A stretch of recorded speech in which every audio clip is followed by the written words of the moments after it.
اور پھر انہیں قیامت کے دن پتہ چلے گا کہ ان کی نمازیں، ان کی عبادات یہ سب ضائع ہو گئی۔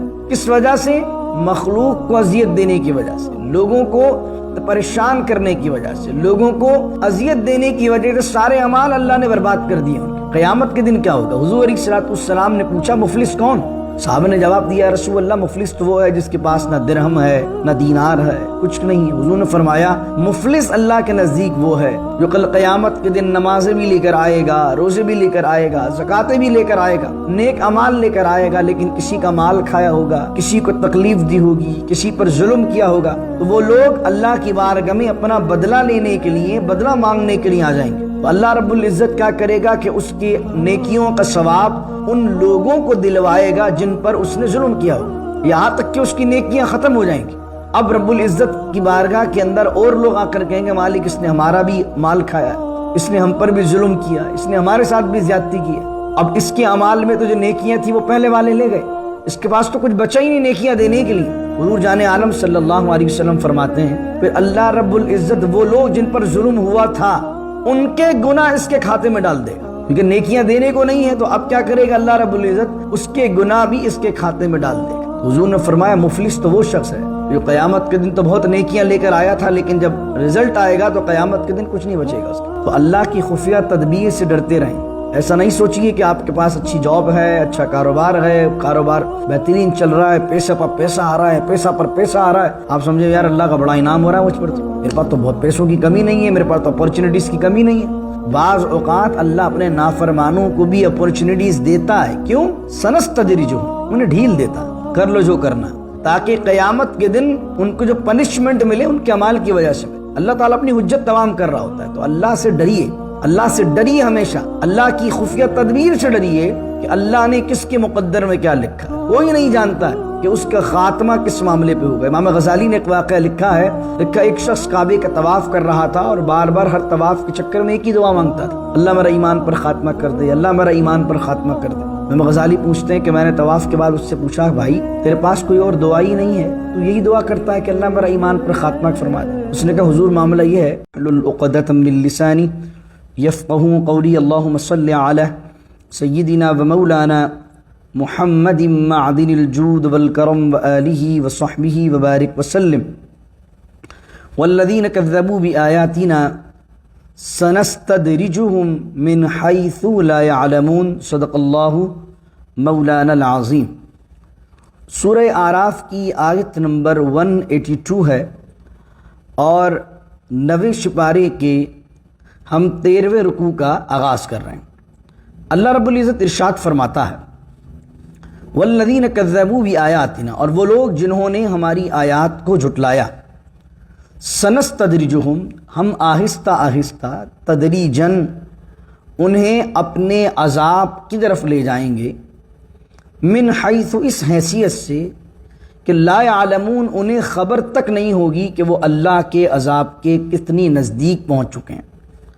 اللہ رب العزت ارشاد فرماتا ہے، فرماتا وَأُمْلِي لَهُمْ، اور ہم تو انہیں جو ہے وہ مہلت دے رہے ہیں، ان قیدی متین، اور بے شک میری جو خفیہ تدبیر ہے وہ بہت زیادہ مضبوط ہے۔ قیدی مانے تدبیر اللہ کی، ان قیدی متین، اللہ فرماتا ہے کہ جو میری تدبیر ہے وہ بہت زیادہ مضبوط ہے اور بہت زیادہ سخت ہے۔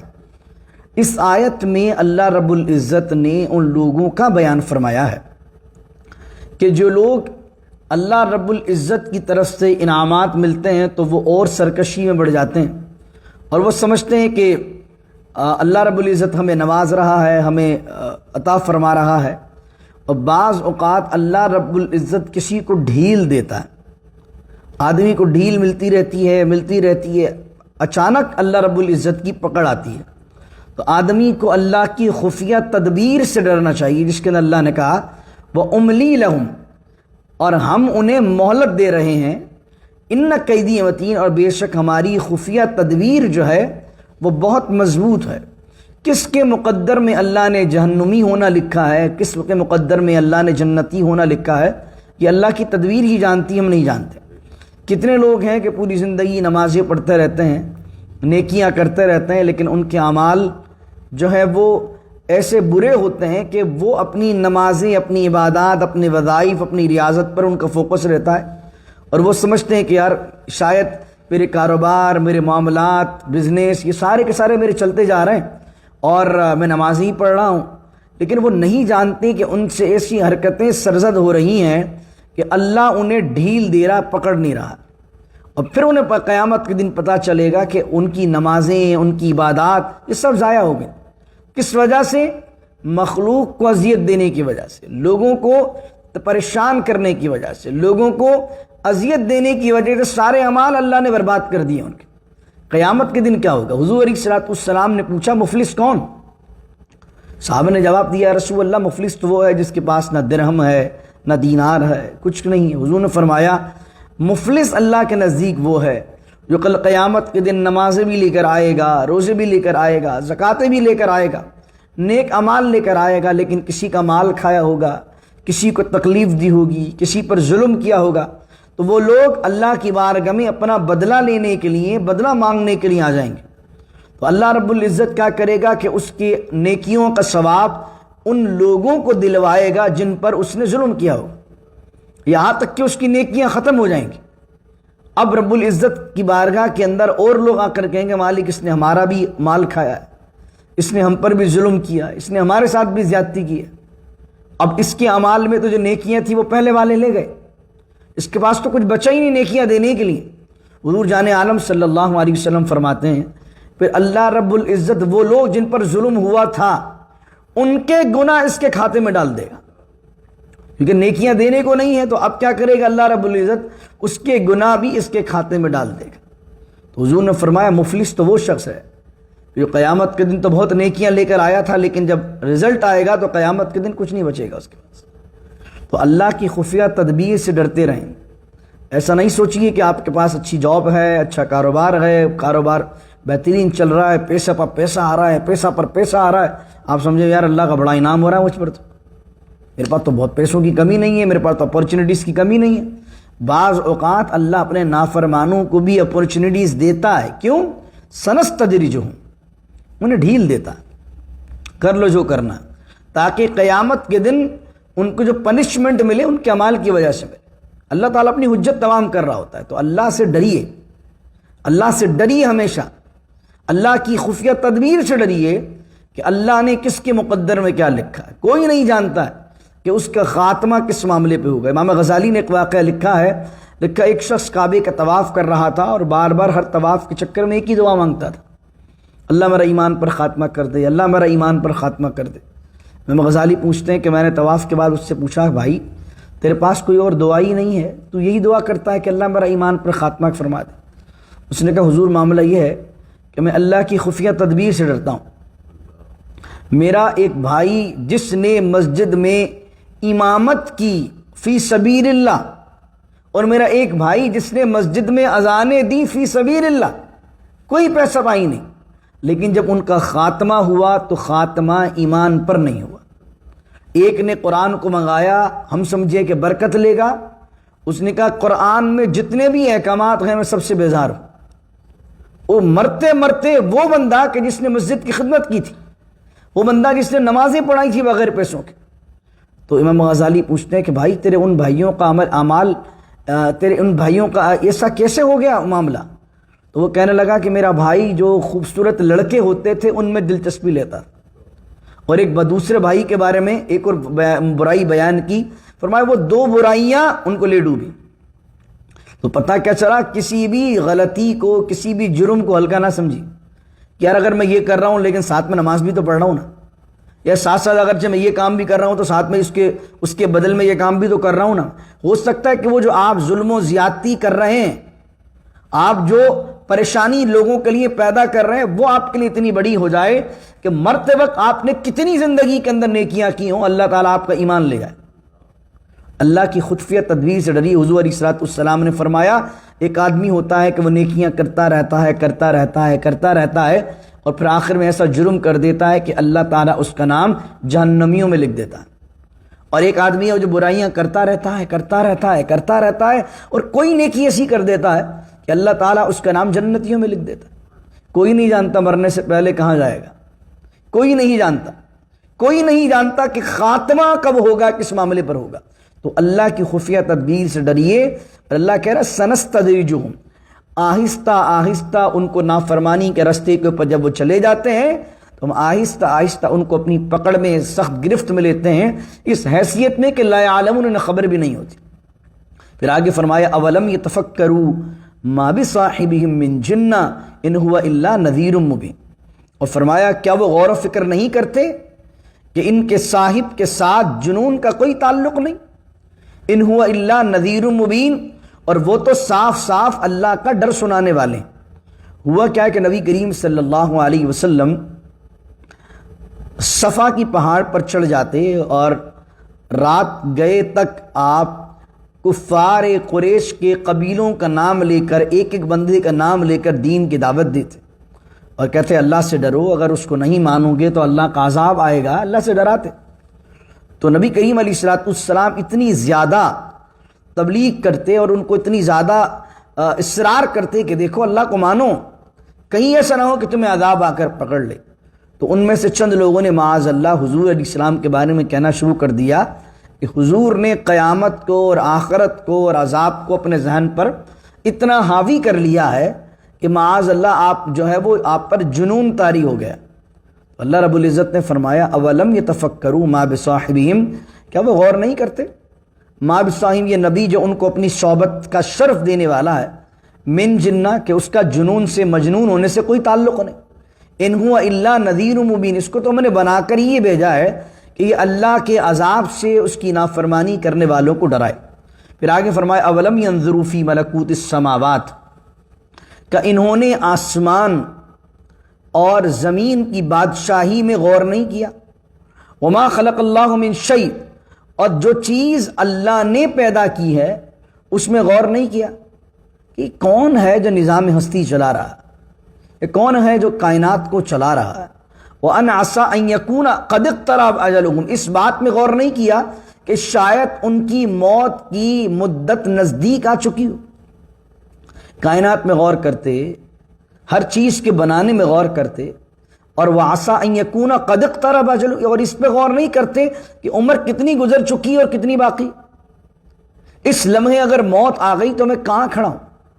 نافرمانوں میں کھڑا ہوں یا فرما برداروں میں کھڑا ہوں؟ کہاں کھڑا ہوں؟ کہ اس بات میں ذرا برابر بھی غور نہیں کرتے۔ اللہ اکبر۔ وَأَنْ عَسَىٰ أَن يَكُونَ قَدِ اقْتَرَبَ أَجَلُهُمْ فَبِأَيِّ حَدِيثٍ بَعْدَهُ يُؤْمِنُونَ، تو پھر یہ اس حدیث کے بعد، اس حدیث سے مراد کیا؟ قرآن۔ فَبِأَيِّ حَدِيثٍ بَعْدَهُ، تو پھر یہ اس قرآن کے بعد کس چیز پر ایمان لائیں گے؟ کیونکہ نہ قرآن کے بعد کوئی کتاب الہی موجود ہے، نہ حضور کے بعد کوئی نبی آنا ہے۔ تو جب موت کا وقت قریب آ گیا ہے تو یہ کائنات میں غور و مشاہدہ کرنے کے باوجود بھی ایمان نہیں لاتے۔ پھر اللہ نے کہا من یضلل اللہ فلا ہادی لہ، جو جمعے کے خطبے میں بھی اکثر آپ سنتے ہیں، جو خطبے میں جملہ آتا من یضلل اللہ فلا ہادی لہ، جسے اللہ گمراہ کر دے، فلا ہادی لہ، تو پھر اسے کوئی ہدایت دینے والا نہیں ہے، اس کے لیے کوئی ہادی نہیں ہے۔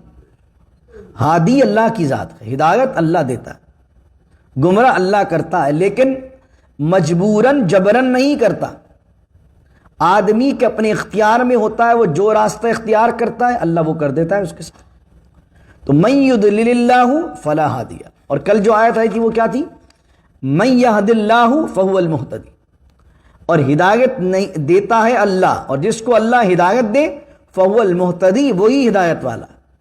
ومن یضلل، اور جسے اللہ گمراہ کر دے فاولئک هم الخاسرون، وہ سارے نقصان اٹھانے والے۔ یہاں فرمایا من یضلل اللہ فلا ہادی لہ، اور جس کو اللہ گمراہ کر دے اس کے لیے کوئی ہادی نہیں ہے، اس کے لیے کوئی ہدایت دینے والا نہیں ہے۔ وَيَذَرُهُمْ فِي طُغْيَانِهِمْ يَعْمَهُونَ، اور ان کو اللہ نے چھوڑ دیا ہے ان کے طغیان میں۔ وَيَذَرُهُمْ، اور اللہ نے ان کی سرکشی میں انہیں چھوڑ دیا ہے، اور وہ اپنی سرکشی میں ہی بھٹکتے پھر رہے ہیں۔ یہاں پر یہ بات بیان فرمائی گئی تو اللہ سے ہمیشہ ہدایت مانگے، اللہ ہی ہدایت دے گا۔ کوئی عالم، کوئی مسجد، یہ سب کے سب سبب بنتے ہیں ہدایت کا، ہدایت دیتا ہے اللہ۔ آپ مسجد آتے رہیے، نمازیں پڑھتے رہیے، تسبیح لے کر بیٹھ جائیے، لیکن اللہ نے ہدایت نہیں لکھی تو نہیں ملنی ہے۔ اللہ سے ہدایت کا سوال کریں کہ اللہ تعالیٰ ہمیں اپنی جانب سے ہدایت عطا فرما، ہمیں خیر عطا فرما. اور اللہ تعالیٰ ہم یہ خفیہ تدبیر سے پناہ مانگتے ہیں. عالم، مفتی، نیک آدمی، دیندار آدمی، سب کو اللہ کی خفیہ تدبیر سے پناہ مانگنی چاہیے. کل میں نے بلعم بن باورا کا واقعہ سنایا تھا آپ کو. 12,000 طلبہ اس کے ساتھ چلا کرتے تھے. کیا ہوا اس کے ساتھ؟ پوری زندگی مستجاب الدعوات، اللہ کی عبادت کرنے والا. خفیہ تدبیر کیا رہی اللہ کی اس کے ساتھ؟ شیطان کا بھی آپ کو معلوم ہے کیا تھا. وہ ملائکہ کا بھی سردار تھا. اتنی عبادت اس نے کی. کیا ہوا اس کا انجام؟ تو اس کا مقصد کیا ہے کہ عبادت گزار بھی اپنی عبادت پر فخر نہ کرے. کوئی نہیں پتا کس کے ساتھ کیا معاملہ. ڈرتا رہے اللہ سے. اللہ کے بندوں کو حقیر نہ سمجھے، اللہ کے بندوں کو کمتر نہ سمجھے. اپنی عبادت پر ناز نہ ہو. بس یہ ہو کہ جو بھی کر رہا ہوں اللہ کی رحمت سے کر رہا ہوں. اور عبادت کے ساتھ ساتھ اپنے معاملات بھی ٹھیک کرے. ایسا نہ ہو کہ صرف چند عبادات کر لیں اور عبادات کے ساتھ لوگوں کو اذیت اور اپنی ذات سے لوگوں کو اذیت ہی دینی ہے. حضور علیہ السلام نے کہا، فرمایا، میں نے پہلے بھی بیان کیا، رسول اللہ کہتے ہیں تم میں سے بہترین آدمی وہ ہے جس سے لوگ خیر کی امید کرتے ہیں، اور تم میں سے بدترین آدمی وہ ہے جس سے لوگ شر کی امید کرتے ہیں. یعنی جس کے بارے میں پبلک یہ کہے کہ یار اس سے تمہیں کوئی تکلیف نہیں پہنچ سکتی، اس کا مقصد ہے وہ اچھا آدمی، وہ دنیا دار ہے، کیسا بھی ہے. لیکن لوگ کیا کہہ رہے ہیں، نہیں یار یہ تکلیف نہیں دے گا کسی کو. حضور نے فرمایا اچھا آدمی ہے. اور چاہے وہ کتنا ہی نیک آدمی ہو، چاہے کتنی ریاضت عبادت میں لگا رہتا ہو، لوگ کہیں کہ نہیں یار اس کی عبادت اپنی جگہ، لیکن بھائی یہ آدمی کو چوٹ پہنچائے گا، یہ تکلیف دے گا. جس کے بارے میں لوگ یہ کہیں کہ نہیں جناب یہ تکلیف دے گا، حضور نے فرمایا برا آدمی. حضور کہتے ہیں خیر الناس من ينفع الناس. تم میں سے بہترین آدمی وہ ہے جو لوگوں کو نفع دیتا ہے، جو لوگوں کے لیے خیر کا ذریعہ ہے، جو لوگوں کے لیے آسانی کا ذریعہ ہے. حضور کہتا ہے یسروا ولا تعسروا. لوگوں کے لیے آسانیاں پیدا کرو، لوگوں کے کاموں کو الجھاؤ نہیں، لوگوں کے کاموں کو اٹکاؤ نہیں. رسول اللہ کہہ رہے ہیں آسانیاں بانٹو، خیر بانٹو. جب تم خیر بانٹو گے تو ریٹرن میں بھی تمہاری طرف خیر ہی آئے گی. تو میرے دوستوں، میرے بھائیوں، اللہ سے ڈریے. ہم سب کو اللہ سے ڈرنا چاہیے. اللہ ہمیں اپنی ذات کا تقوی نصیب کرے. ہم اللہ سے اس کی خفیہ تدبیر سے پناہ مانگتے ہیں. اللہ رب العزت سے ہم دعا کرتے ہیں کہ اللہ تعالیٰ، جسے ہم دعائے نصف الشعبان میں یہ دعا کرتے ہیں، جو دعائے نصف الشعبان پڑھتے ہیں نا، کہ اللہ تعالیٰ اگر ہماری تقدیر میں اگر معاذ اللہ اللہ نہ کرے تو نے ہمیں بدبخت لکھا ہوا ہے تو فمحو، اس کو مٹا دیں اور ہمیں خوش بختوں میں شامل کر دیں. ہم نہیں جانتے کہ ہم کن میں لکھے ہوئے ہیں، ہمارا مقام تیری بارگاہ میں کن میں لکھا ہوا ہے. تو اللہ نہ کرے، اللہ نہ کرے، اللہ نہ کرے اگر ہمارا نام اس فہرست میں ہے جو نافرمانوں کی فہرست ہے، بدبختوں کی فہرست ہے، تو اللہ اپنی رحمت سے کرم فرما دے، اس سے مٹا دے. اور ہمارا نام فاکتبنی مع الشاہدین، فاکتبنا مع الصادقین، اور ہمیں لکھ دے شاہدین کے ساتھ، صادقین کے ساتھ، ذاکرین کے ساتھ، عاملین کے ساتھ، متقین کے ساتھ. اللہ رب العزت سے دعا کریں اللہ تعالیٰ ہمیں نیک بنائے، پرہیزگار بنائے، ہماری کو عبادت کی لذتیں بھی عطا فرمائے، سجدوں کی حلاوت بھی نصیب فرمائے، اور ہمارے معاملات بھی ٹھیک کر دے، ہمارے لوگوں کے رابطوں کو بھی ٹھیک کر دے، ہمارے دل کو پاک و صاف کر دے، اور مرنے سے پہلے مرنے کی تیاری کرنا نصیب فرمائے، اور جب نکلے تو اللہ ہمارے ایمان کی حفاظت فرمائے. بسم اللہ الرحمن الرحیم. الحمدللہ رب العالمین، الصلاة والسلام على اشرف الانبیاء والمرسلین. ربنا ظلمنا انفسنا وان لم تغفر لنا وترحمنا لنكونن من الخاسرین.